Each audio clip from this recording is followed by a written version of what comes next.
क्या सच में इजराइल के प्रधानमंत्री मारे गए हैं? क्यों सोशल मीडिया पर उनकी मौत की अफवाहें तेजी से फैल रही है? ईरान की सेना ने उन्हें मारने की खुली धमकी क्यों दी है? और क्या वायरल हो रहा वीडियो सच में एआई से बनाया है?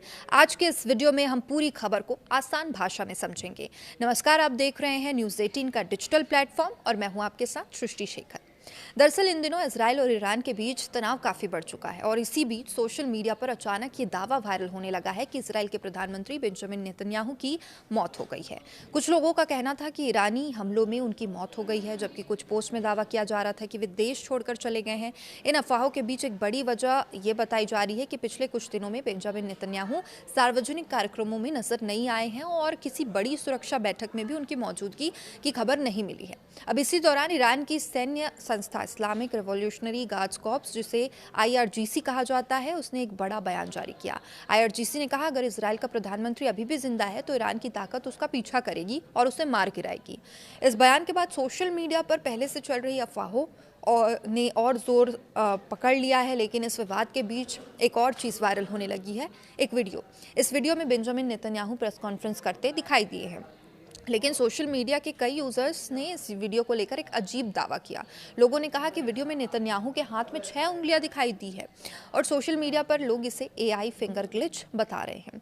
दरअसल एआई से बनाए गए वीडियो या तस्वीरों में अक्सर उंगलियों की संख्या गलत दिखने की समस्या आती रही और यही वजह है कि कुछ लोगों को शक हुआ कि शायद ये वीडियो असली नहीं है बल्कि एआई से बनाया गया वीडियो हो सकता है। हालांकि विशेषज्ञ का मानना है कि वीडियो को ध्यान से देखने पर यह जरूरी नहीं है कि वहां 6 उंगलियां ही हो। संभव है कि कैमरे का एंगल, हाथ की स्थिति या त्वचा का कोई फोल्ड ऐसा दिख सकता है जिससे ये भ्रम पैदा हो सकता है। और अब तक इस बात का कोई पुख्ता सबूत सामने नहीं आया है कि वो वीडियो सच में एआई से बनाया गया है।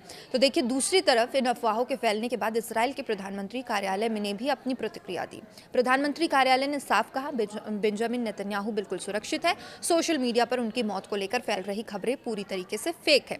यानी फिलहाल ऐसी कोई आधिकारिक पुष्टि नहीं हुई है। इजराइल के प्रधानमंत्री को किसी तरह का नुकसान नहीं हुआ है। अब सवाल यह है कि आखिर ईरान और इजराइल के बीच इतना तनाव क्यों बढ़ रहा है। दरअसल पिछले कुछ समय से ईरान और इजराइल के बीच सैन्य टकराव लगातार बढ़ता जा रहा है। दोनों देश एक दूसरे पर हमलों और साजिशों के आरोप लगाते रहे हैं। मध्य पूर्व के इस इकलौते इलाके में हालात पहले से भी संवेदनशील हैं और कई विशेषज्ञों का मानना है कि अगर तनाव और बढ़ता है तो ये एक बड़े क्षेत्रीय युद्ध का रूप भी ले सकता है।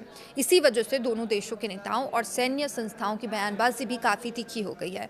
तो अगर पूरी खबर को सरल भाषा में समझे तो फिलहाल ये सच है कि नेतन्याहू की मौत की खबरें पुष्टि नहीं हुई है। इजराइल सरकार ने इन खबरों को फेक न्यूज़ बताया है और ईरान की सैन्य संस्था आईआरजीसी ने ज़रूर उन्हें लेकर कड़ी धमकी दी है। जो वीडियो वायरल हो रहा है उसके एआई होने का अभी तक कोई ठोस प्रूफ नहीं है, कोई सबूत नहीं है। यानी इस पूरे मामले में सोशल मीडिया पर चल रही खबरों और अफवाहों से अलग आधिकारिक जानकारी बिल्कुल अलग कहानी बता रही है।